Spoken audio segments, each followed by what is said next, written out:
Greetings. This is the introduction or overview video, I don't know what you want to call it, for the Anthropology 200, the Cultural Anthropology course at Chaminade University for fall 2020. This course is usually taught as a regular sit-down class, but I decided to do it online anyways, and given everything else that's occurred, turns out to probably been a good idea in hindsight. So what we're looking at is basically people. Anthropology is the study of people. It's the study of people as a collective. So anthropologists are from, unlike psychology, which is the study of the individual. So you can have social psychology, which studies the individual within the context of the group. Anthropology would take that on the flip side. Anthropologists look at groups. We will discuss individuals within the context of the group, but it's always the group first. So anthropologists are firmly convinced we're social beings. And so the study of anthropology is the study of the process by which people are social beings, how people function in groups, how they make these groups work, and how they use that as a distinguisher, both, among other things, who's in and who's out, who's part of the group, who isn't part of the group. It's always been an incredibly relevant discipline, especially right now, when you look at a lot of the issues going on, for example, in the mainland, but also issues here. Ethnic identity, for example, one of the classic things that always is an issue here, but it's come pop back up the last year again. Who's a Hawaiian? What makes someone Hawaiian? Is it based on blood quantum? Is it sociobiology, in other words? Is it based on upbringing? Is it based on your knowledge of the background of the society? What is it and what isn't it? And who decides? Who has the legitimacy to say you're a member, you're not? And why should anyone else listen to them? So, this is a classic refrain in anthropology is the idea of groups.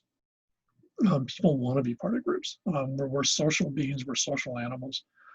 We are programmed over millions of years of behavior to function groups. We're only successful as a group. Humans are not particularly good at anything individually. We're only good when we do it in groups. Or if you want to, we're pack animals.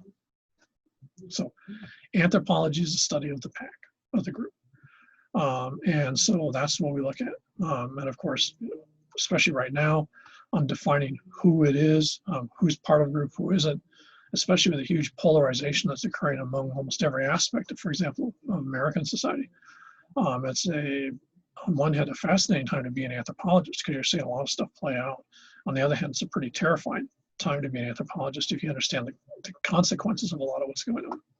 So let's take a look at the syllabus. Okay, since this is an online class, the syllabus or the readings take on a little more importance because they become more central to how we go through the course material. The two works you have are both really good. Joy Hendry's work on basically her cultural intro text is based in the British tradition of social anthropology. So a little bit of the phrasing is a little bit different. Having said that, her specialty is actually Japanese society. Her actual specialty, so like uber specialty, is how Japanese wrap and package things and what that means. And if you've ever been to Japan, it'll be shocking. You can go into some, dollar store and they'll sit there and they'll wrap stuff and you're sort of like, well, dude, you should be asking me if I have a bag. So, the idea of how you present things reinforces who's a member of the group and what you mean of each other. It could be something as simple as what you do with something that someone's bought or purchased. So that's actually her specialty. Her specialty originally was, I think, kids, in the sense of how British kids learn to be British. But then she's morphed over. Now her specialty is basically Japanese, how Japanese define who is a Japanese, how Japanese make someone Japanese, how Japanese reinforce Japanese as being different or unique. And a lot of that comes out in her text. So it's an interesting text. I think especially here in Hawaii, it's a very relevant text. So I think you'll like it. Miller's book is absolutely fascinating. He's got this long-term project. I'll send you the link to it as the semester starts through University College London, where they were looking at social postings, how social media is used to reinforce group identity and how different groups use social media in different ways. That originally came out in the work that you have here as your text, which was him looking at Facebook. And they expanded this into a much larger project, which is absolutely fascinating. Anyways, don't worry about it. So in that context, I'm just thinking we might have one of those shorter works as one of our sort of subtext. So what he's looking at is the fact that social media hasn't necessarily changed groups, but groups have used social media to maybe re-identify, reinforce who they are in ways that no one had seen coming. So it's a real different take on sort of the classic spin, which is like, you know, everyone's been screwed up because they're involved in Facebook, Instagram, Snapchat, et cetera. And so it just ruined everyone's lives. His standpoint from the anthropology is it's totally different. The people make a mistake when they're assuming Facebook is the same thing just because it's used in Trinidad and Tobago versus how it's used in England by old folks versus how it's used by school kids in the US. And so that's the context of the work. Absolutely fascinating work, hugely relevant. So I think you'll find it really, really useful. It's a real interesting work and very well done. So I think you'll find both the text to be worth your time and effort to go through. Since it's an online class, it's going to be asynchronous. I'll be posting stuff. I'll give you a set of PowerPoints, probably with short videos. So I'll probably do them like I'm doing this one. It will be an actual YouTube video that'll have the PowerPoint with me going over some of the stuff. And then I'll set a set of questions aside, and then I want people to react and respond to that.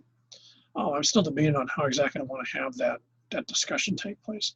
I would like to have some actual real-time interaction at least once or a couple of times during the semester, but figuring out how to do that, especially in this particular semester, is going to be sort of tricky. So we'll wait and see if that happens. It's a wish. It's not a will happen thing. In terms of the grading is pretty much standard in all the classes. So the main thing that we have in the semester in terms of grades is critical thinking exercises. As we're going through the course material this semester, I'll want you, as we go through a chunk of stuff, to take something that you found of interest or relevance, maybe your degree or your major, whatever you're interested in personally, and look at that in more depth. There's a template in the syllabus that actually discusses how I want you to do that. That's your critical thinking exercises. So they're pretty straightforward. It shouldn't be too confusing. But you are going to have to figure out what it is you want to look at. I will not tell you, write on this, for example. If you're interested in something, be sure you ask me, and I'll tell you, I think that's going to be a good idea, or it's going to be maybe too big. Take something smaller. So do contact me, and I'll give you some feedback on it. Excuse me. The other main aspect are what I call the presentation blog. I want you to, during the semester, keep track of some that you found really interesting or really relevant that you would like to educate other folks about, or have your own opinions or views that you want to present out there. And what you're going to have to do is build basically a PowerPoint type presentation and or a blog post that covers that.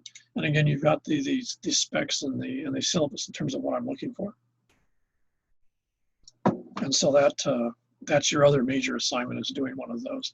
That's not due till the end of the semester, so you got a chance to mull over stuff and find something you really find intriguing. And trust me, given human behavior, there's almost, I don't care what you're interested in, you can find something. It's not that hard. We're a very strange species. Last is what I call reaction papers. You get a series of videos in this class. When I show you the video, I'll give you a set of questions that I want you to respond to. Reacting to those questions is the reaction paper. You get graded on doing them. You do not get graded on how long they are. So just do the buggers. They're straightforward. It gives you a motive to watch the videos, which I think in most cases is pretty trippy. So yeah, so that's, the coursework is pretty straightforward. It's not terribly complicated. You have to know how to use Canvas, since the course material is in Canvas. You're going to be getting this video as a YouTube conversion earlier along with the syllabus, but I don't think you're allowed access to the actual Canvas course till the semester starts. And again, I don't know, I've been having a big fight about with everyone. But what you do is make sure you're in Canvas. If you can't get into Canvas, if something's screwed up, then immediately contact our help desk. They're really, really good. They're very good they've seen everything, so they can help you fix it probably in a really short period of time. You need Canvas to do the class, so make sure you're in Canvas. I think that's pretty straightforward, and I think that's about it. I'm not a huge fan of it, but if you have any questions, be sure that you email me. I'm going to be trying to set up a dialogue thing. I'm always ambivalent about these in terms of asynchronous communication, but we're going to be using the classic system, which is their version of Messenger in Canvas. And I'll probably be posting stuff in that in addition to the regular materials that I want to get feedback on. So keep track, keep up with the semester. Online classes are a little bit tricky because, you know, you're entirely on your own clock. So you have to have your own, you know, you have to be most self-motivated to keep up with the course material versus a regular sit-down class where you have to show up to class type thing. So just be aware of that, and be sure to stay in touch as much as possible so that everyone knows what's going on. And with that, I guess we'll see when the semester starts in a couple of weeks.